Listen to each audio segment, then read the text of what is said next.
12 horas dos nossos operadores. E esses operadores eles têm a incumbência de manter o sistema abastecendo continuamente a localidade. Mas eles não têm uma visão do plantonista seguinte ou da operação em tempo estendido. Tá? Então a gente percebeu que havia uma oportunidade de reduzir o custo de energia deixando de operar na ponta. Tá?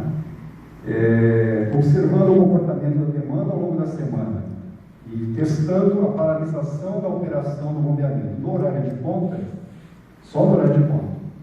Nós avaliamos como é que o comportamento dos reservatórios ao longo dessa semana. E a gente percebeu que se operar essas bombas, no caso são 2 bombas mais uma de reserva. Se operamos essas bombas no final de semana, que não tem horário de ponta, a gente conseguiria recuperar os reservatórios de tal modo que no início da semana seguinte você já tivesse o nível adequado para atender a semana toda. Isso foi claro. Mas a ideia foi basicamente pensar na operação semanal e não na operação diária de plantão. E com isso, a gente está conseguindo deslocar o funcionamento para os horários fora de ponta, totalmente. E se isso aqui for bem sucedido, que a gente vai testar, como eu falei, nós vamos conseguir reduzir o consumo de energia, o custo de energia, em cerca de 10%. O consumo de energia, ele é mais ou menos o mesmo, tá? Que vai reduzir o custo de energia. Num primeiro momento, provavelmente a gente vai manter o contrato que está em vigor. Nós temos um contrato de demanda lá estabelecido. E se a coisa funcionar bem, enfim, nós pudermos revisar o contrato, nós podemos chegar com a retirada do contrato de demanda na ponta a uma redução de custo de cerca de 35%. É uma questão que vale a pena avaliar. Eu tenho falado para o pessoal o seguinte, que a gente precisa começar a acostumar a pensar em operação do sistema embutindo um risco.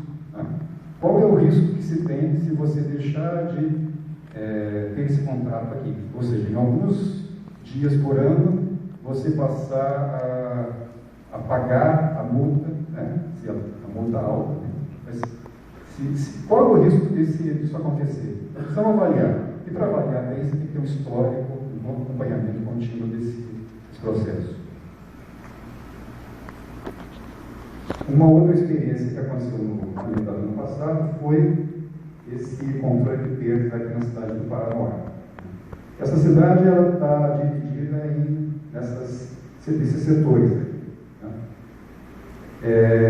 Isso aqui já mostra a situação após a implantação das novas redutoras de pressão. Esses 4 setores já têm novos redutores de pressão instalados.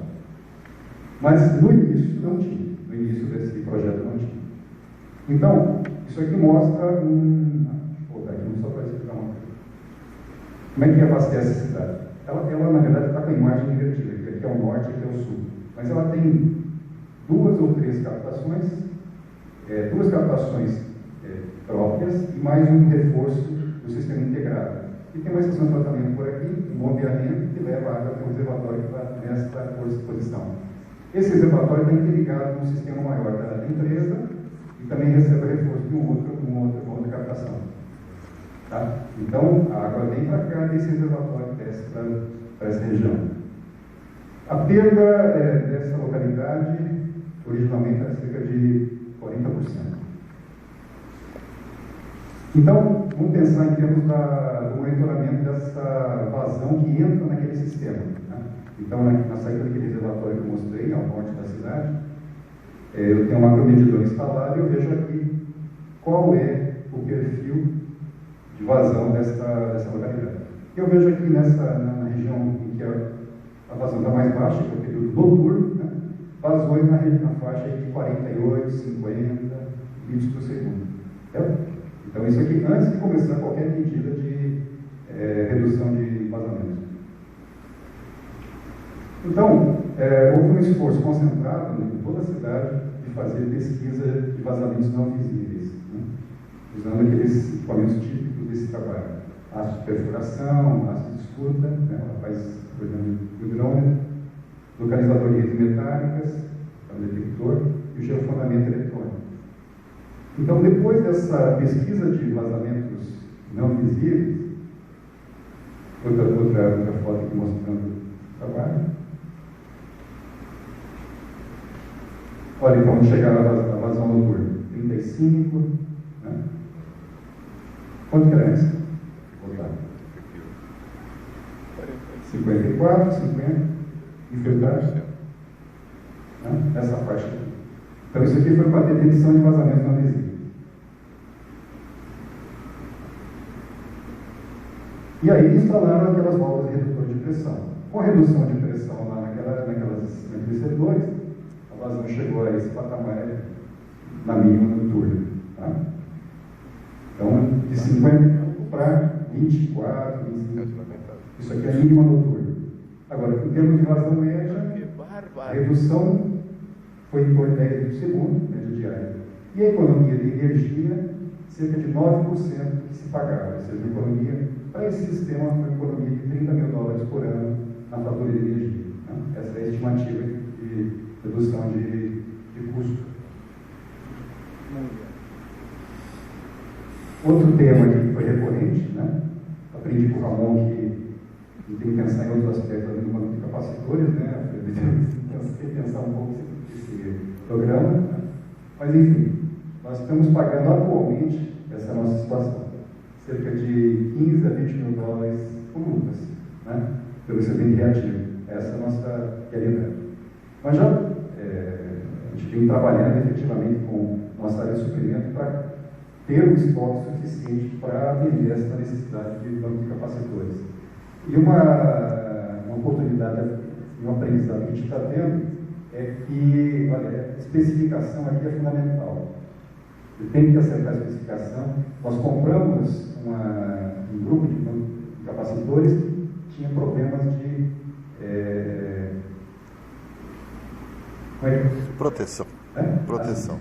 A parte de proteção não veio nessa leva. Então a gente teve aí um problema no recebimento desses capacitores.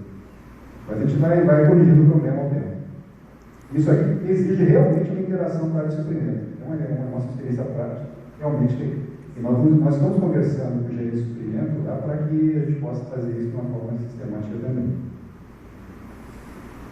Bom, do ponto de vista das ações, por fim, o que nós vamos fazendo pensando nessa questão da produção de energia, né, que complementa esse conjunto de ações aí.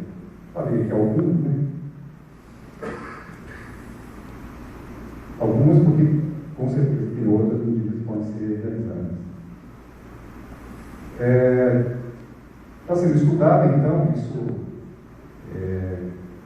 Nós já até conversamos, o Márcio Stitch teve ontem aqui, nós já conversamos um pouco sobre o problema de como é que nós precisamos mitigar. Então, nós vamos até com o termo de referência pronto para fazer medição de biogás numa das nossas ETs, a ET Belchior, para ver como é que é a qualidade do nosso gás, inclusive ao longo do tempo como é que ele se comporta.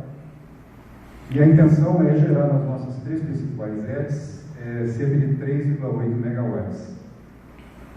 Essa produção de energia, pessoal, foi estudada pela nossa consultoria de mercado de energia e indicou para a gente, estudando alternativas.